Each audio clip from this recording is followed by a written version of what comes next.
Hello, I'm Bill Goodman, Executive Director of Kentucky Humanities. Welcome to our 50th anniversary kickoff event online. We're pleased you've taken time to join us for this special Democracy and the Informed Citizen event that brings attention to the essential link between the humanities and journalism. This conversation is made possible with the generous support of our partners, including the University of Pikeville, the Federation of State Humanities Councils, and the Andrew W. Mellon Foundation. Because we are celebrating a milestone, we'd like to show you what we've been up to at Kentucky Humanities for the past 50 years. What is your favorite Kentucky story? Is it a story from the past, told through the words of those who lived it? Or is it a story of today, bringing together the ideas and hopes of friends and neighbors? Maybe it's a story that dances in your mind from the pages of a book. Or a story shared between parent and child. The story might come to life through voices shared in song. It can even be a story without words, told through the sweeping power of images in film. True, the governor of Kentucky is a woman. Or the bright ring of a banjo across the open air. In Kentucky, stories are the lanterns of humanity, drawing us together and guiding us across time and place. It's a journey that leads to inspiration, meaningful discourse, and an appreciation for each other. Kentucky Humanities has shared this journey with Kentuckians for half a century. That makes 2022 both a time to look back and a time to look forward.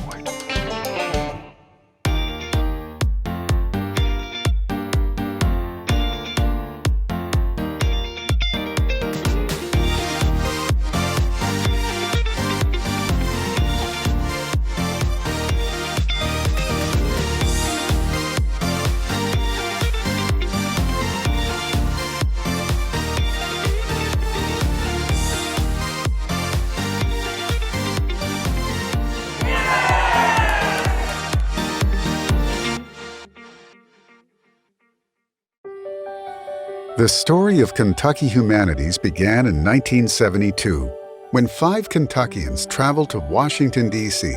to learn about a new national experiment launched by the recently formed National Endowment for the Humanities to bring the lessons of history to all Americans and help the nation find balance and direction in an age of science through local councils.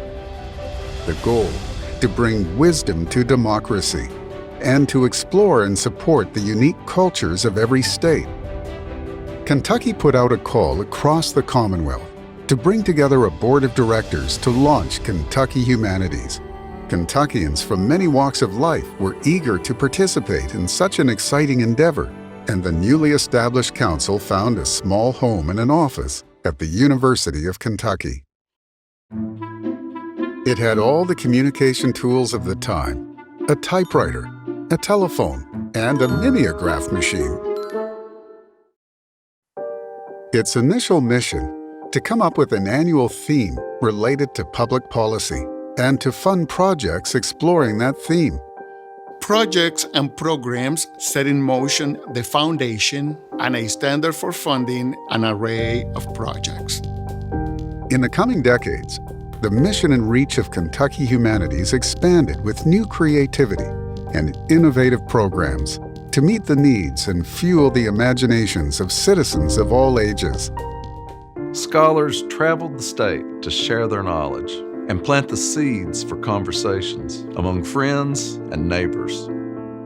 Through teacher seminars and classroom resources, educators were empowered to light the spark of curiosity and thoughtful discourse in their students. New books for new readers improved literacy, created lifelong learners, and brought families together. Oh, they pays me a good piece to answer to Aunt Jemima. Dramatic presentations brought history to life, infusing the traditional Chautauqua format with new life and a distinctive Kentucky personality. Andrew Jackson is dying! Andrew Jackson is dying!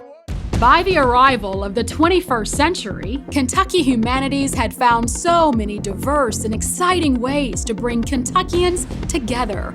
The printed page, the classroom, the public stage. The film screen. I saw the forest reduced to stumps and gullies. I saw the poisoned river, the mountain cast into the valley. The intimate discussion group and grand events.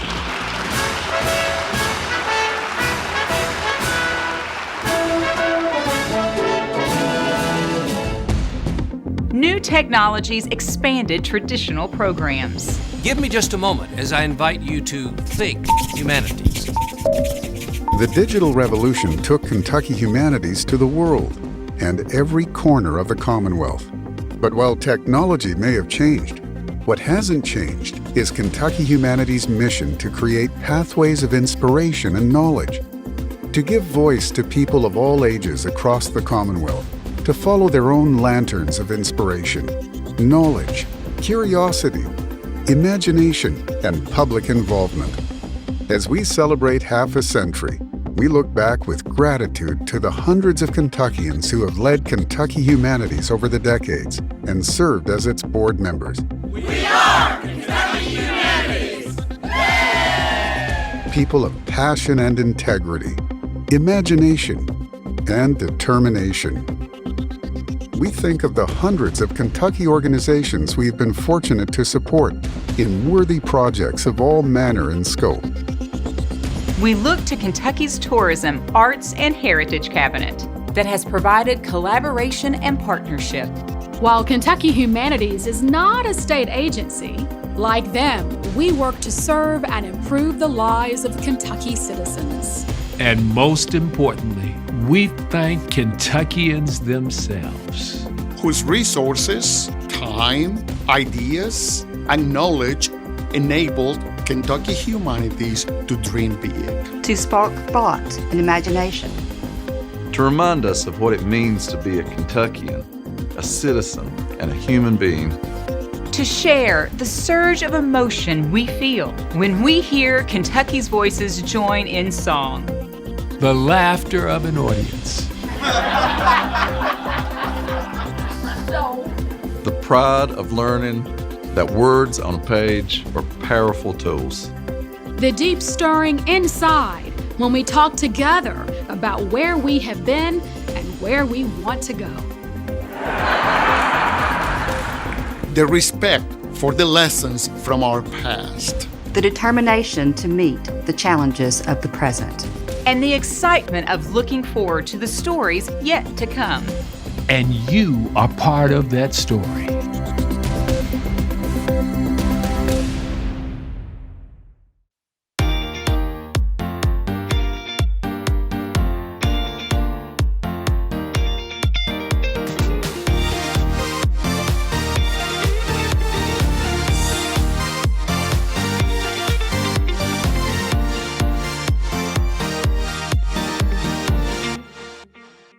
Tonight's moderator is Renee Shaw, the Director of Public Affairs and moderator at KET. She currently serves as host of KET's Kentucky Tonight and is the producing force behind KET's legislative coverage that has been recognized by the Kentucky Associated Press and the National Educational Telecommunications Association. Please welcome my friend Renee Shaw in conversation with Dr. Jennifer Dugan and David Brooks. Thank you, Bill Goodman, who, my dear colleague, I've known for almost a quarter of a century. It's an honor to be in your presence and to be here with the Kentucky Humanities and to celebrate this milestone anniversary of yours, 50 years strong. And thank you, Bill Goodman, for your leadership the past few years to take it to even higher heights. I'm honored to be in the presence, virtually as it is, with David Brooks and Dr. Jennifer Dugan. And I'll introduce them and we'll have them give a few remarks and then we'll get into into a very organic conversation about what it means to be an informed citizen.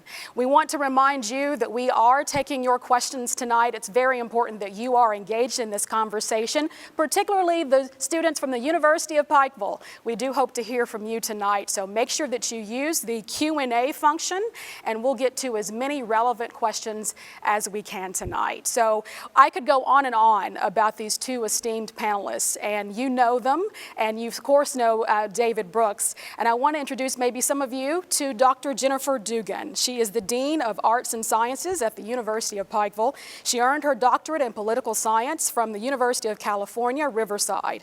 With over 20 years of experience in private liberal arts colleges, she's committed to the mission of liberal arts education to transform lives and effect positive change. Dr. Dugan has taught courses in world politics, human rights, humanitarian intervention, and international law. A longtime participant in the National Model United Nations program, she helped train students in promoting the rule of law, the peaceful resolution of conflict, and global democracy.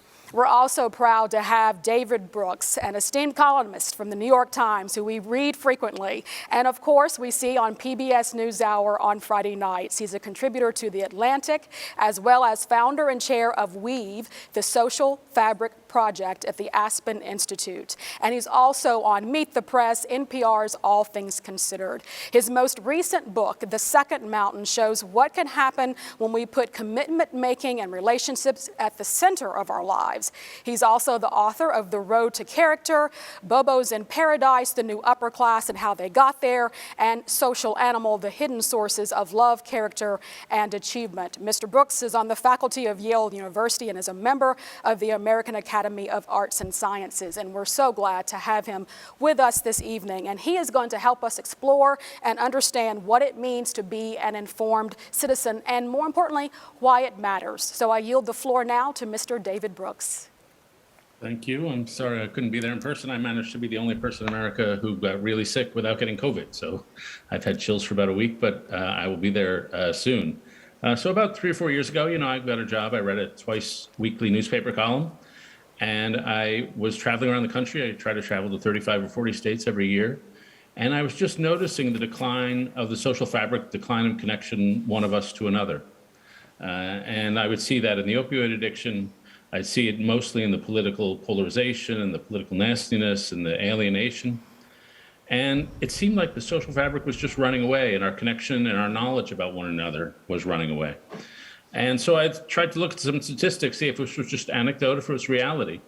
And the most important statistic in measuring the health of a society is social trust. Do people trust each other? And so a generation ago, if you ask people, do you trust your neighbors? Are they out for your own good?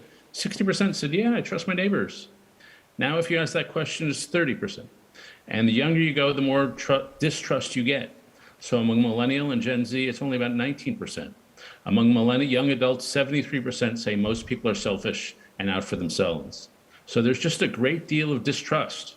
And when you have distrust, it's hard for communities to work. It's hard for people to get together and spontaneously organize to face their common problems. It's hard to do business. When you make a deal, I have to basically trust you. It's hard to trust your vaccines. It's hard to trust a newspaper or a media outlet that they're going to tell you the truth. And so you get this atmosphere of suspicion. And when you get an atmosphere of suspicion, when people feel they're under assault, and sometimes they are under assault, they're going to be defensive. And they're going to be alienated, and they're going to lash out. And so over the last couple of years, we've seen a rise in hate crimes, a record rise in hate crimes. We've seen a rise of urban violence. We've seen a rise of nasty activity in airplanes. We've seen a rise in drunk driving and a rise in traffic fatalities. Suddenly, people are just not acting as nicely as they used to. A generation ago, 70% of Americans gave to charity. Now, less than 50% give to charity. So as people have gotten nastier, they're getting less kind. There was a study a couple of years ago measuring empathy, and this was the University of Michigan study, and they said empathy has gone down by 30%. That's astonishing among their students. And so I'm thinking, what's going on? And then when you get even deeper into the statistics, there seems to be some sort of psychological crisis. And so the number of people who declare themselves depressed have doubled every generation. 33% rise in suicide. The number of people who say they have no friends has quintupled. 54% of Americans say no one knows them well. And so we're just looking at a case of social breakdown. And so what are the things that are hopeful? And you've got humanities in the title. I sometimes think there are just these vast sources of dehumanization coming in, whether it's social media, whether it's nasty politics. And so what are the forces of humanization? Well, I would say the humanities are the first one. I've come to think the central skill for any successful company, organization, state, or nation is the ability to see the others deeply, make them feel deeply seen and heard and understood. And yet we have an epidemic of blindness in the society. Republicans and Democrats looking at each other with blind incomprehension, rural people looking at urban people saying, those people don't know me. Black people feeling their daily experience is not understood by whites. Young kids in school feeling nobody sees them. Husbands and wives in broken marriages thinking, the person who should know me best has no clue. And so how do we make each other feel seen, heard, and understood so we can have trustworthy relationships, trustworthy information, and so we can become citizens? Well, the humanities are part of that. If you want to increase empathy, one of the best things you can do is go to a play, read a piece of literature. You're entering the mind of another character, and your skills of empathy are beginning to improve.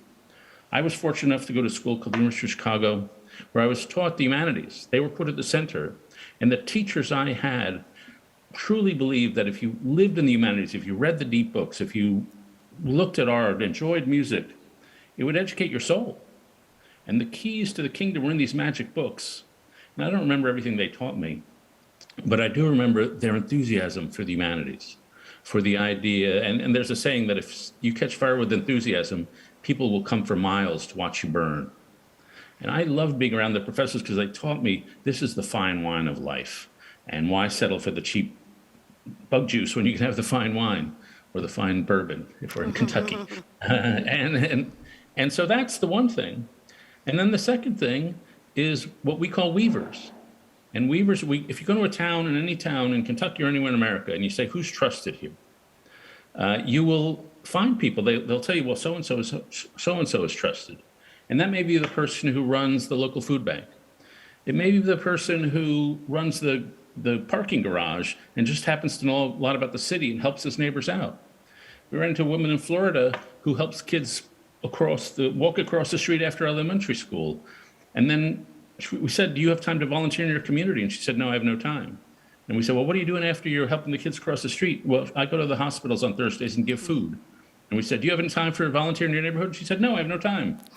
To her, that was not volunteering. That was just what neighbors do. And so we celebrate the weavers, and we have a website, weareweavers.org, and where we try to bring weavers together with each other.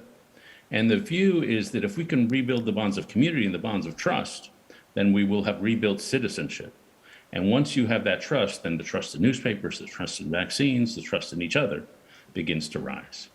So to pick up on that point, Mr. Brooks, about the informed citizen and building that social trust, can you define for us what an informed citizen looks like? What is an informed citizen, and how is that so important to the functions of democracy?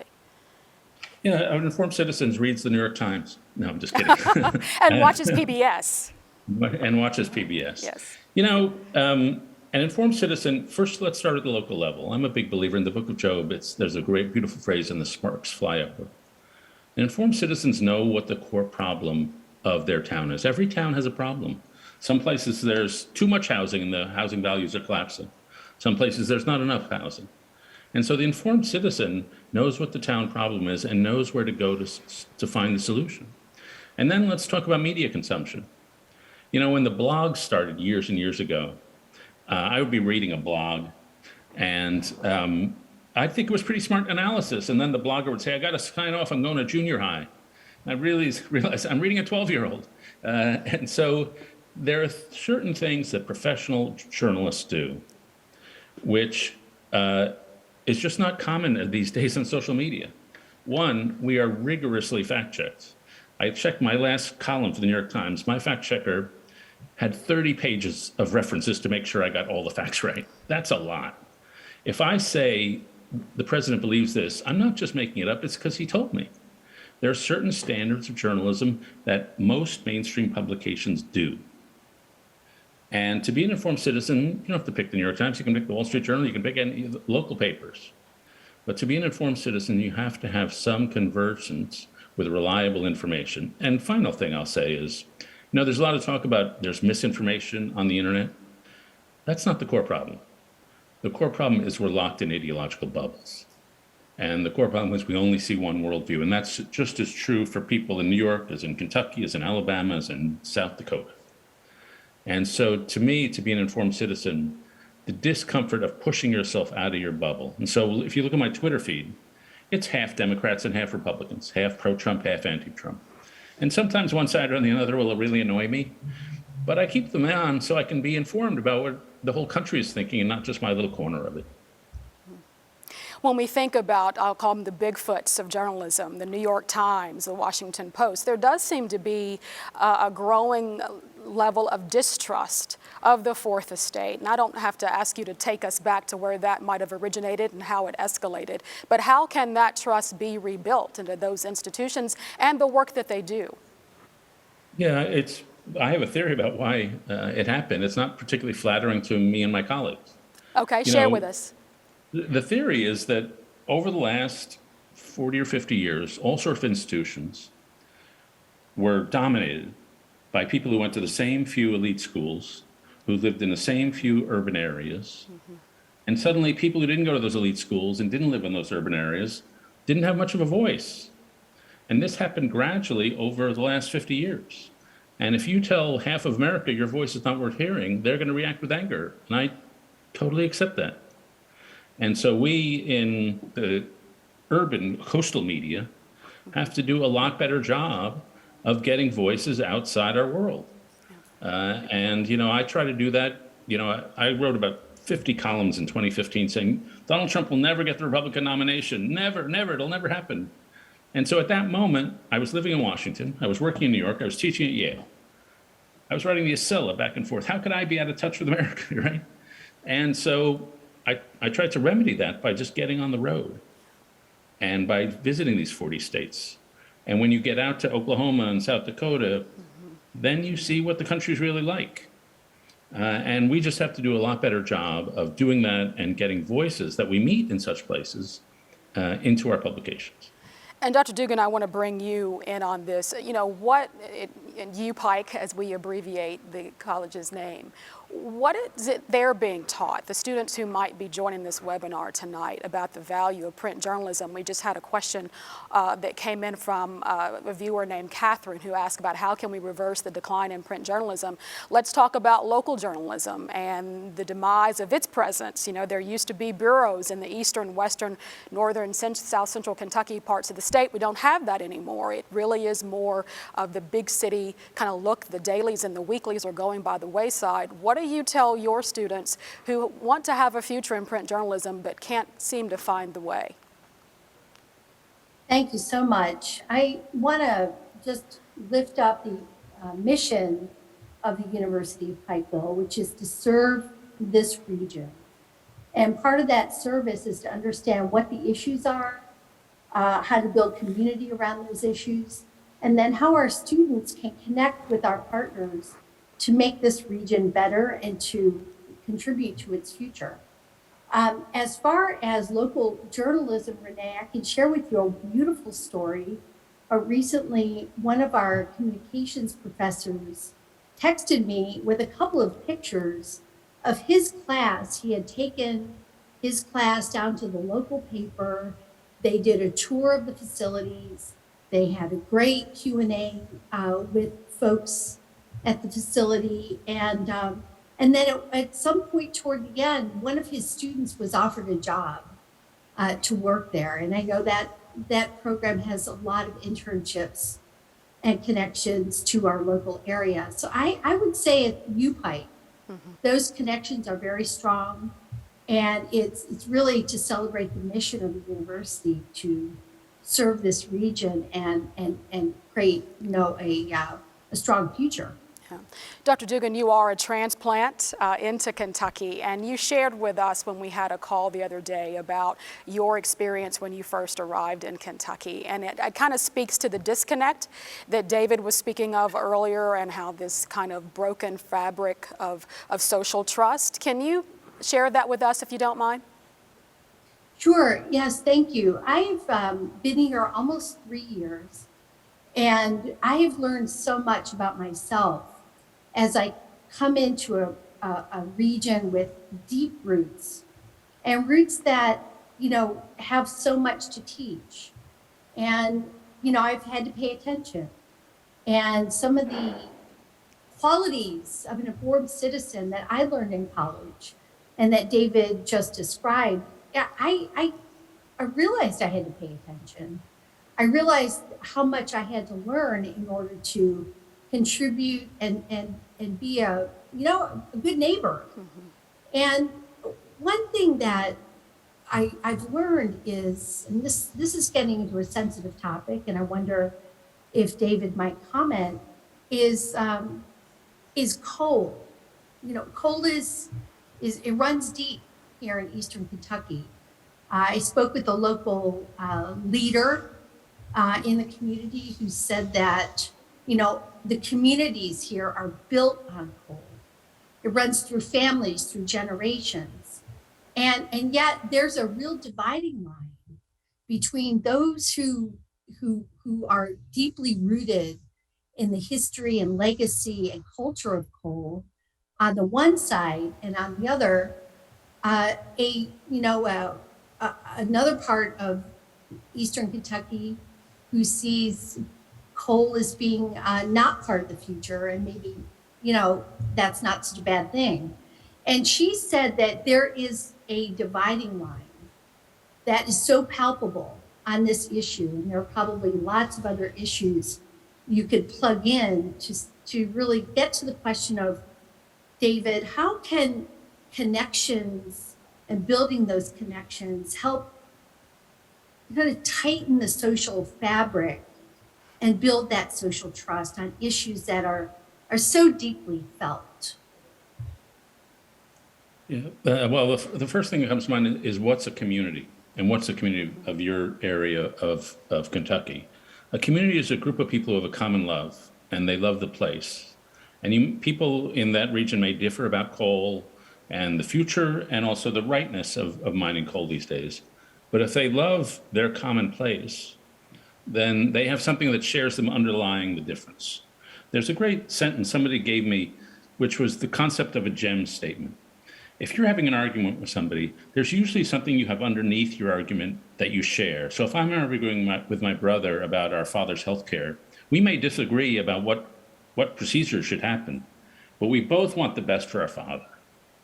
And so people on the different sides of the coal divide in Kentucky boast ultimately what's on the best side for Kentucky. So it's worth going back to that gem statement of what we share. Second, what makes a community? It's a common story, but it's also a common project. How are we going to move forward, whether coal is in the future or less in the future? And I'm reminded of a couple places I've visited. One was a place called the Rhondda Valley in South Wales. And Rhondda used to be called Red Rhondda because it was the communist center of the left-wing coal miners. And there haven't been any coal miners in the Rhondda Valley for many decades. But the coal culture is still so strong. And what struck me as I drove through the valley was how, even though the lifestyle and the economics has changed, now there's a Toyota plant, Nissan plant, there's some banking, the culture is still strong. And so people who want to keep that coal culture, that can be done. The second thing that comes to mind is a trip I took just before COVID to a place called Wilkesboro, North Carolina, which is about an hour outside of Winston-Salem. It's sort of in the hills, beautiful part of the country, in the hills of Appalachia. And one of the young women said there, we were talking about the differences in the community.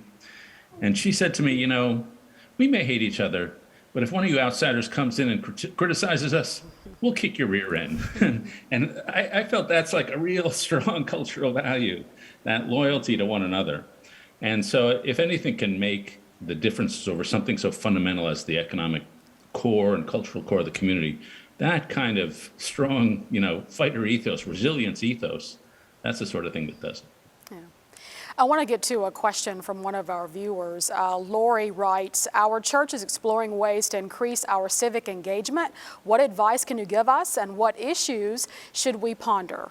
David? Well, I just did a long story for my newspaper on splits within the evangelical world.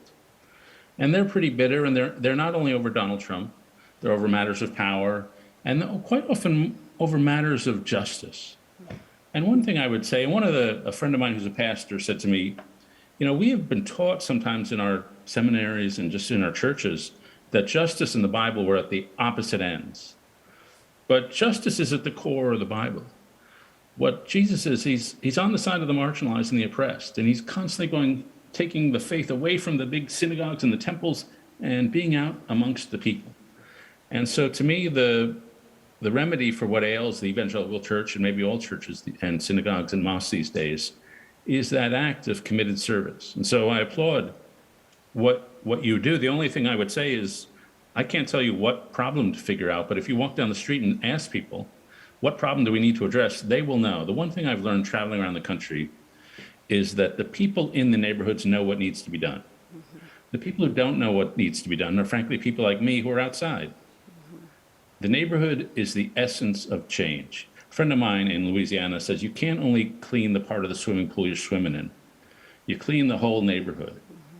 And so I trust the people who are hyper-local, who are living in the neighborhood. You ask them what needs to be done, they know the answers. They may not have the resources, but they know the answers. And that's the point, I think, David, is for those who feel like they don't have any resources, they're not empowered, they're not in a position of power, they're not connected to power, they feel they are powerless. And so how are they to be mobilized to make change when they feel like that they're on the receiving end of what's so wrong in society? Yeah, well, what Weave does, our organization, is we focus on the local leaders, the people who are living in the neighborhoods. And we say, what do you need? How can we lighten the load? And sometimes they just need each other. You'd be amazed. Change comes when you reorganize the conversation. If you get people who are in the room, who are not in the room together, you've created power. And if you get people who are in the room who you've defined as the problem and have a conversation with them, you've really created power. Now, that's not all. Like we try to, sometimes when we give these things called Weaver Awards, where we try to give some resources, some money. But that renegotiation of the conversation, that organization, that's building community and creating power. And anybody can do that.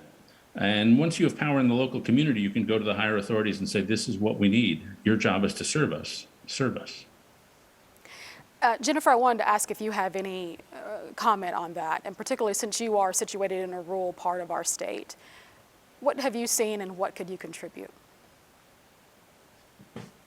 Well, I think this connection, David's work encourages us to not keep listening to the same arguments coming out of Washington or, the same sort of sides that we feel we have to choose between, and really get down into our communities and talk with each other. And, that's really the beauty, it seems to me, of higher education, is that on our campus here at the University of Pikeville, and I imagine on the campuses of many on this call, it brings the world together in all kinds of ways that test your convictions and help you engage with difference. And I think really help you understand where people are coming from in the viewpoints that they hold. And that tends to sort of temper, the more argumentative side. And I think serves to open us up to other viewpoints. And I'll just give an example just from today. On our campus, but virtually, we had a guest speaker this morning who is from Afghanistan. And she came to the US, I think about 2008 or so, and got a college education because of the work that a community organization was doing to host women from Afghanistan to become college graduates in the US. She now has the capacity to take the values of democracy and community that she built while she was in the US back to her country and use those to help strengthen that social fabric. And I think, so I'm saying it goes both ways. We can, become a stronger community here and build US democracy where we are. And I think it's also serving the broader cause of building global peace and security because of the opportunities to engage in new and different ideas. I want to return back to journalism and remind folks that you can write your questions in the Q&A, and we'll get to as many as we can. And there was a great question, if we can advance the screen or reverse the screen back to that question that was about journalism. And the gentleman named Bill wants to know, if Sarah Palin prevails in her suit against the New York Times, what effect will that have on the media and its ability to report the truth about public figures? David? You know, I took my shot at the Times. I probably shouldn't comment on an active lawsuit that my own bosses are in the middle of. You know, I have every confidence that we'll be able to keep what we have done, which is the ability to quote people and the ability to tell the facts. It makes people mad. It's one of the hard parts about this job.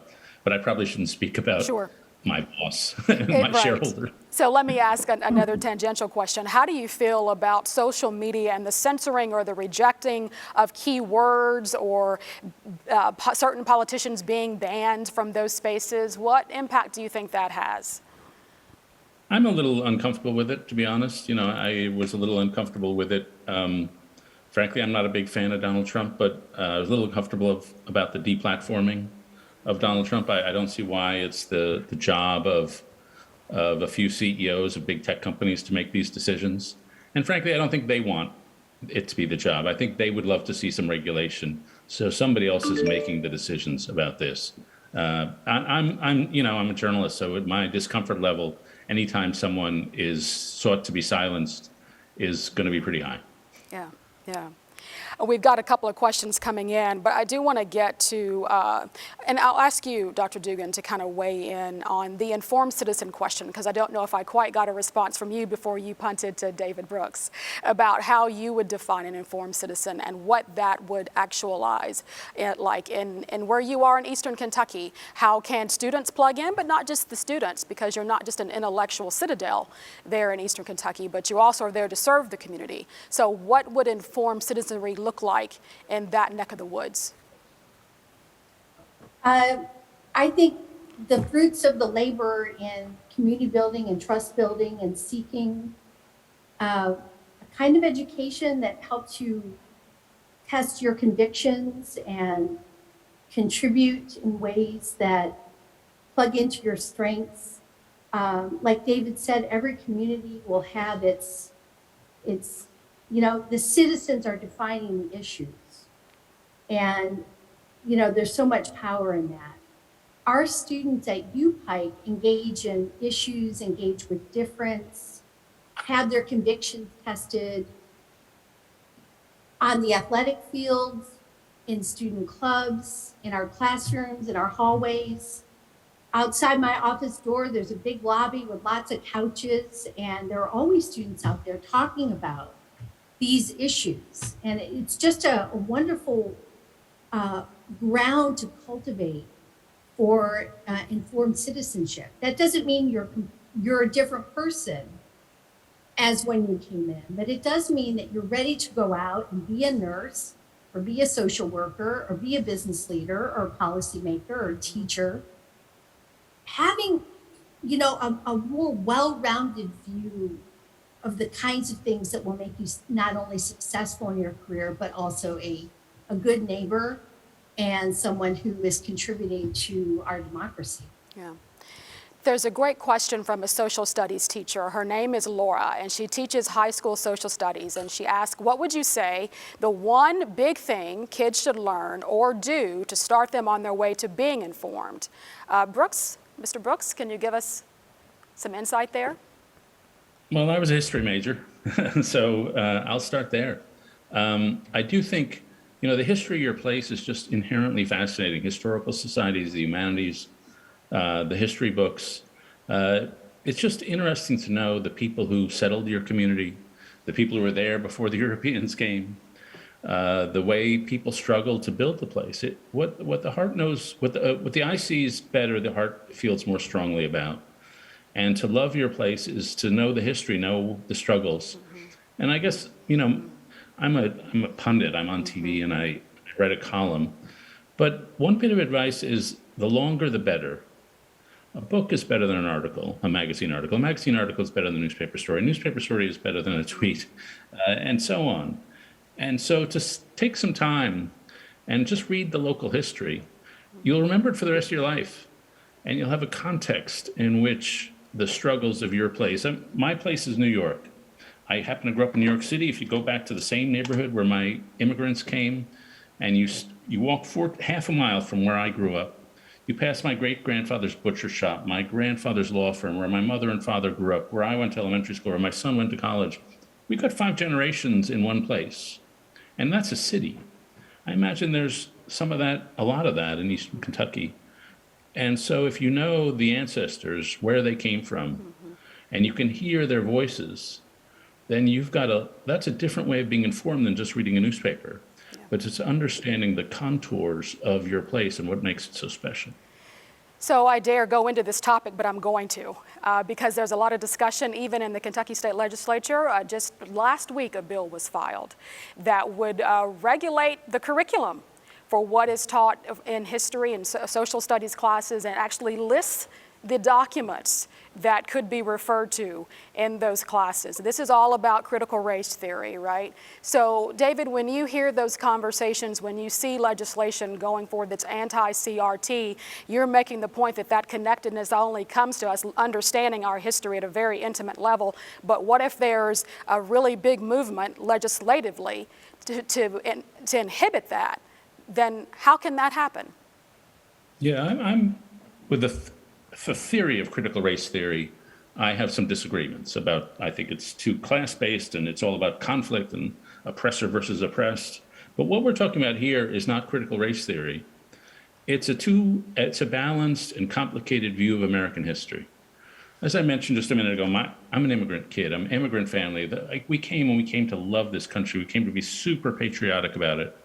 I find it completely easy to love America, to think about Abraham Lincoln, to think about George Washington, to think about Theodore Roosevelt, and also to acknowledge the history of slavery, to acknowledge the history of Jim Crow, to acknowledge the history of redlining. We're sinners. We have a sin in our country. We have many sins in our country. I don't stop loving my folks or my wife because they're sinners. I have a Jewish background. If you read the Bible, plenty of terrible things happen in the Bible. I don't have trouble stop loving that because of terrible things that happen. Terrible things happen in America. And if you try to repress those terrible things, you're not going to create more love of country. You're going to create more estrangement from country because it will be unrealistic, it'll be fake. And so if you want to love the country, don't love some imaginary version of the country. Imagine the real country and love the way we live, love the way we've sinned, love the way we've overcome sin, love our quest for redemption. And so what's happening in state legislatures, I just think is so counterproductive. And is that derived from fear based on the changing demographics of our nation, that we'll have no majority population in X number of years, and that the babies being born now are more minority in nature? I mean, is it demographic fear that roots that? Is it an era where we've had a lot of tribalism? I mean, where does that come from? And why is it viewed as unpatriotic if you quest to understand the full extent of your history, dark as it may be? Yeah, well, I think I could tell a lot of stories. The first story would say would be the one you told, the demographic story. We're changing. We're becoming a much more diverse country, and I think a lot of us think it's wonderful. There's an economic story. If you put people on their economic back heels and you make them feel they're being swept away by the economy, they're going to have a lot of anxiety. That's a story. There's a social media story. That social media is sort of, there's compassion nowhere and judgment everywhere. There's a class story. A lot of people in rural America take a look at who gets to get rich off this country, and it's not them. I think I would tell one other story, which is the politics story. That if our team is for this, then their team is for that, and if they're for this, then we've got to be against it. And it seems crazy to me to address history in these terms. That if the Democrats are for multiculturalism and for talking up and having a full accounting of the history of racism and oppression in this country, then somehow the right Republican response is to not do that. That's just making yourself victim to them. You're just being a reactionary against them. You're not telling the truth about the country. And you're not going to make your kids more proud of this country by sweeping its troubles under the rug. And so I would tell all those stories to explain what's happening. Yeah. For Jennifer, this question from Rob, who writes, how do these ideas address a strong sense of political apathy among students who feel disconnected at the deepest level? Well, I think in a lot of ways, when students, especially traditional age students from high school, come to university, they're still in the midst of figuring out who they are in the bigger world, who they are in their communities. And social media, as we've said, has really, I think, added to a sense of not knowing how to connect with others on that deeper level. And it's not all social media. I think part of it is a larger environment that David has talked about. Then we get to spend 4 years with students. And our job, I think, as we do so well, is to build those connections. Not only to the book knowledge, but what it means for the future. For example, any undergraduate student at the University of Pikeville takes courses in the humanities, learns about literature and art and music. And music in Eastern Kentucky is a gift. And so as you learn the music, you're learning about the connections, you're learning about the immigrant histories, you're learning about the immense talent. You're learning about the Appalachian poet movement here in Eastern Kentucky. And then you start to get into race, understanding the intersection between race and the culture here.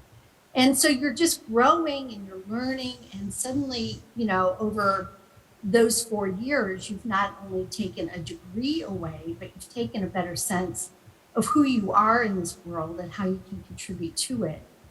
But there's no denying, Renee, that it's, the connection making is got to be on our priority list, and to really create those deeper interweavings of ourselves with our communities and our democracy. And I'll just follow up on that thought, Jennifer, because there is a big concerted effort in Kentucky to really focus on workplace skills, right? That 4-year institutions, 2-year institutions, trade schools. So just be about, how do we become a manufacturing hub? How do we become an agri-tech center of the nation? It's about the widget making or the thing, right? That's what we're trying to get people to do. How do you balance that with this quest to make sure that people understand themselves and their place in the world? At the same time, you're trying to make sure they have employable skills. Yes, I think it's both. Renee, you said the word balance. And I mentioned earlier that, as someone learning to be a doctor at the University of Pikeville is going to need to know when they walk into a hospital room how to care for someone, the likes of whom they've never seen before, or the identities that are strange to them. How do you communicate across difference? How do you help in a caring field? And I think, it's while you're learning the skills to be a doctor, you're also learning the skills to be an intercultural communicator. You're also learning the skills to help families understand the data around their loved one's health. So I think it's both, and that's our mission. Yeah, shouldn't be an either and or either or, but a both and, right? Yeah, that's right. Marcia writes, what about civics education? Isn't this an element of being an informed citizen? Many of our students don't know how government works. David? Yeah, I was talking to one of my students, and she said whoever decided to stop teaching American history and American civics did a really good job, because I didn't learn any of that stuff in high school. And so, we have to start at ground one sometimes, even at the college level. Yeah. And so there are ways to teach civics. There's a lot of movement to that. I think also just history. I'm talking to you from Maryland right here, and the Frederick Douglass he was kept slave about 10 minutes from here. Harriet Tubman was 20 minutes the other way. And there's history everywhere, and just to go and walk around is to feel the history, and it's not as boring as it might be on a textbook. I think that's a big part of it. And just on this question of what people are majoring in, I just saw an article in a business magazine which was asking employers, why are people leaving your firms? Mm-hmm. And the employer said it's because their salaries aren't as high. So they thought it was a material thing. Then they asked the employees who quit, why did you leave? And they said, my manager didn't recognize it. Mm-hmm. So the employers thought it was material. The employees thought it was social and relational. Mm-hmm. And if you're working as a manager in a firm or in a factory or in a mill, and you're not getting the relationship piece right, you're not an effective worker. And I put this a little on the students as they choose majors. I put it more on the parents, to be honest. Just once, I want a kid to come up to me and say, I really want to major in accounting, but my parents forced me to major in French poetry. And then, that'll never happen because it's the kids want to major in history and French literature, and the parents say, no, you got to major in something practical. Mm-hmm. But I can tell you, as someone in the workforce, we're all in the workforce, the things that seem soft and squishy, like building good relationships, are actually hard and practical, and they will last you for life. Yeah. That's been the, to the extent that I've done okay, it's because I read all those relationship books, all those gooey things that men are not supposed to like. Well, we're glad that you do like them. This question for you, David, from Jeremy. He says, if a student feels marginalized, will it take someone to, quote, pull them up from the valley, as you state in Second Mountain? What is the benefit of community and support in this regard? Yeah, that was a hard period in my own life, which I wrote about in that book. And I realized I was in a bit of a valley, we all go through hard times. And I realized when you're going through some hard times, whether it's as a community or as a person, you can either be broken open or you can be broken. Mm-hmm. Either you're going to get more vulnerable, you're going to be open to new things, or you're going to shrivel up. And so I was kind of determined to be broken open. But then you really need somebody to reach down into the valley to help you. And in my case, I was invited over a couple's home in DC, and I just went to the home because I was lonely, so I was going over to people's homes, whoever invited me. And I walk in, and there's 40 kids, teenagers, around the table. And it turns out they had a kid in the DC public school who had a friend who had no place to stay and nothing to eat. So they said, well, James can stay with us. And then James had a friend, and that kid had a friend. So I walk in there, there's 40 kids around the table, there's 15 mattresses in the basement. And I walk in there, and I reach out to shake somebody's hand, and the kid says, we don't really shake hands here, we just hug here. And I'm not the huggiest guy on the face of the earth. But I joined that community, and every Thursday night for the next, 4 or 5 years, we had dinner together, we did Christmas together, we did vacations together. And those people helped me out. Yeah. And so one of the things the Weavers do, and anybody can do, and a church can do, is find the people in your neighborhood who are in the valley and just bring them together. Loneliness is so perverse. Why are there so many lonely people in the same town? Just bring them together, and they won't be lonely anymore. And so just that little acts of what a friend of mine calls aggressive friendship are so valuable. Be the one doing the invitation. David, I've heard you say, I think it was during a TED Talk, that you said pain that's not transformed gets transmitted. That was very profound to me, and you shared in that TED Talk about your journey of having weekday friends but not weekend friends, and kind of how you came to this place of investing in relational activities and transformation, and not being so transactional with just work, because often that's how our lives are, right? We spend so much time in career building that we try to get what we think we want, and then we may get it and we're still not satisfied, but there's still a yearning, there's a longing, almost a longing, I think I've heard you say, for righteousness. Is it all spiritual? And for you to talk about how that pain you transformed instead of transmitting it. Yeah, and I would say, I don't know how Renee and Jennifer, how you feel about it, but COVID has been a setback. If you really dedicate yourself to relationship, we've been cut off. I've been cut off from church. I've been cut off from not my close friends, but a lot of sort of the second level friends. Yeah. And so as we come out of this, and I hope we're finally coming out of it, I think it's, at least my wife and I have talked about recommitting ourselves to new community lives. Maybe some of the old ones won't reform. Maybe we'll have to join some new things. But if it's been so easy in this world, especially if you have a job you can do by Zoom, to let work fill all the time. And so I hope we're in a period of unmasking, of being open with each other. And then as we open up, really recommitting to new community forums, saying I'm going to have 2 or 3 new community things this year I never had before, just to rebind what we've lost. Yeah. And is the goal of that, David, not just to do this internal transformation, but to also do some magnificent impression on the systems, whether it's the political system or whatever system we feel needs change? I mean, is this the way we get to that? I think eventually, I do think change happens from the top down and the bottom up at the same time. Mm-hmm. It happens when cultural leaders and clergy and humanities and professors have new ideas. But it also happens when we have conversations we never had before. So to be blunt about the kids who helped lift me up, I'm a middle-aged white guy from New York, and they're Black, Latino, Filipino kids from DC. These were circles that I was not operating in for a long time. And suddenly they were circles I was in, and I loved it. Yeah.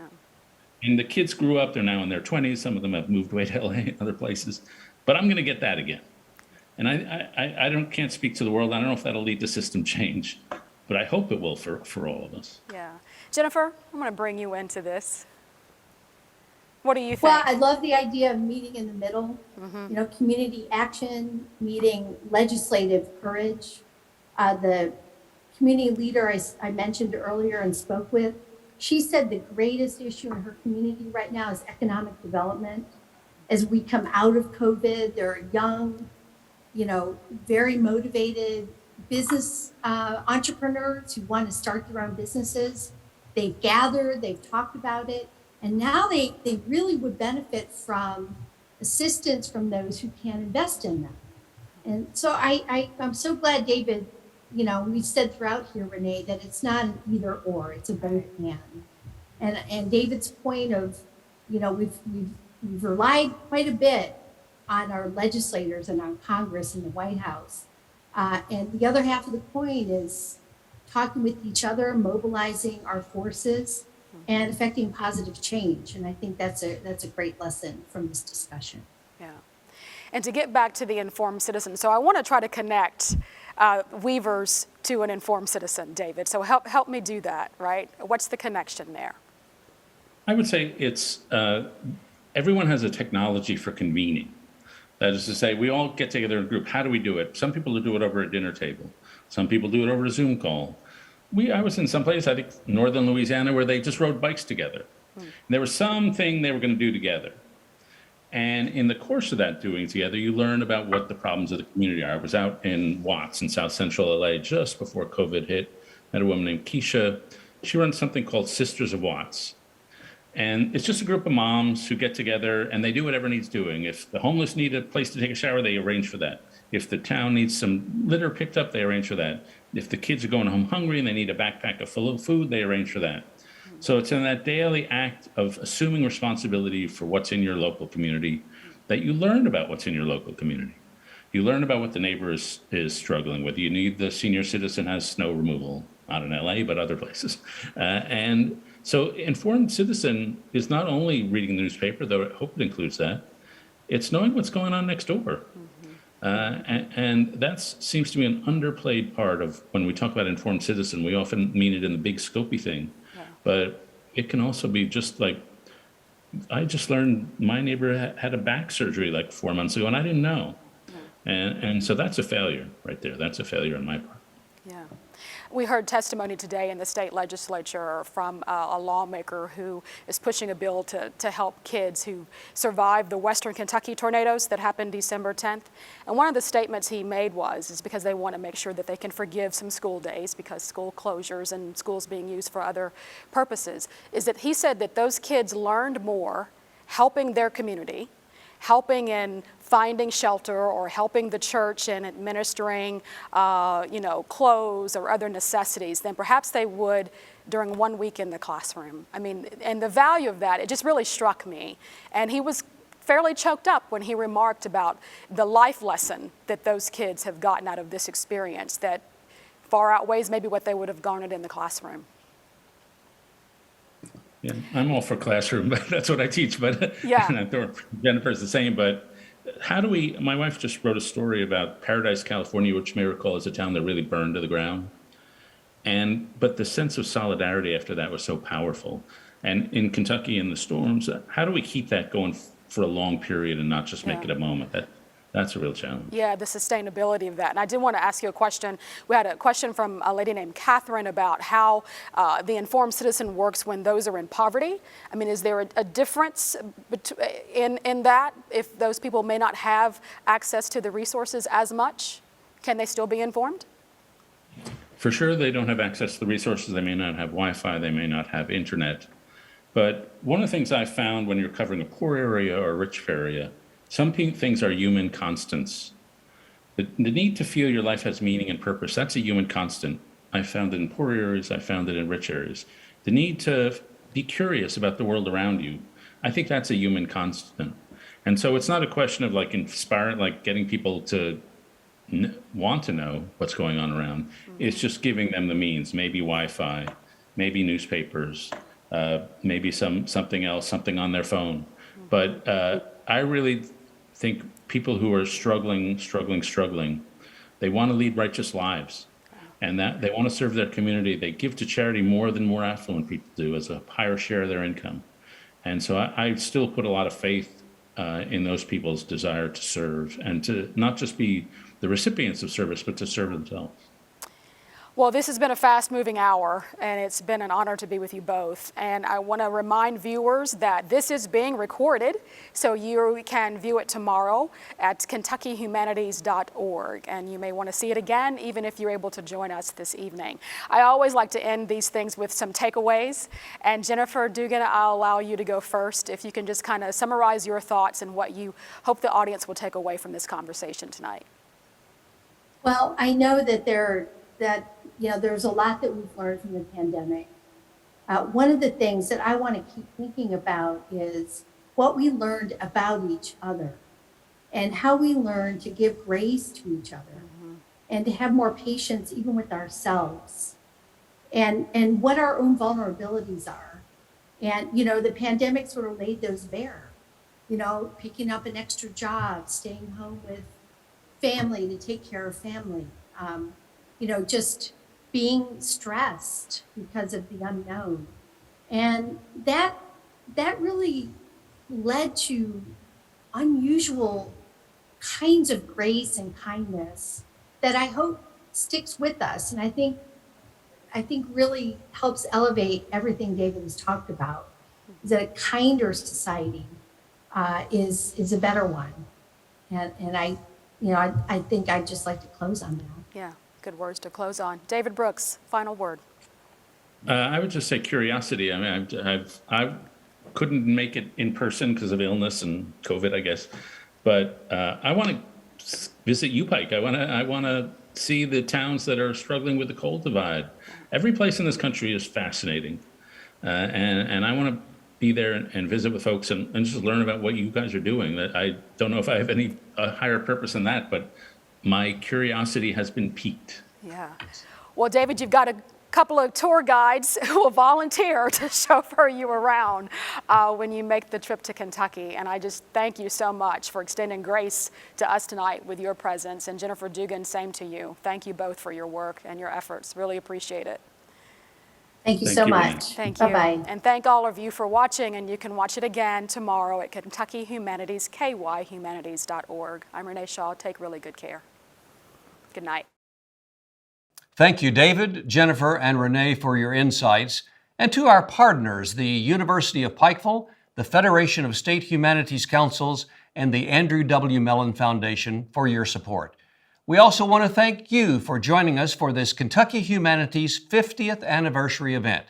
Please help us by completing the survey about this evening's program that will appear on your screen. If you're interested in other special events planned throughout 2022, please visit us at kyhumanities.org and follow us on social media at KYHumanities. For Kentucky Humanities, I'm Bill Goodman.